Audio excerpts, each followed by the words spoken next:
بسم اللہ الرحمن الرحیم۔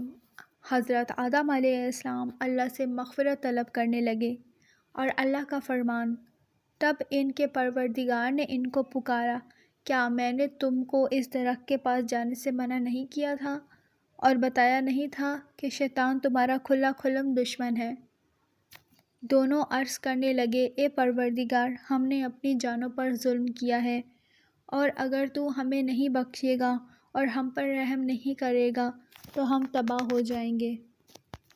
اللہ تعالیٰ نے ایک اور جگہ پر فرمایا، خدا نے فرمایا، تم سب باشاہت سے اتر جاؤ، اب سے تم ایک دوسرے کے دشمن ہو، اور تمہارے لیے ایک وقت خاص تک زمین پر ٹھکانہ اور زندگی کا سامان کر دیا جائے گا۔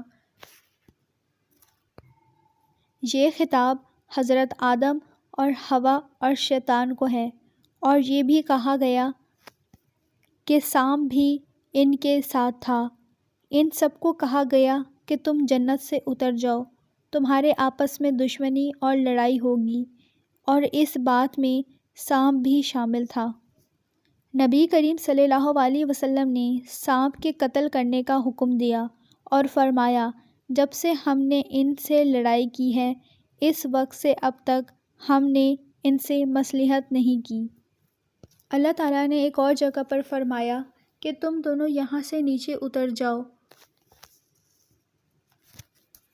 کیونکہ یہاں بہت سے دشمن ہوں گے۔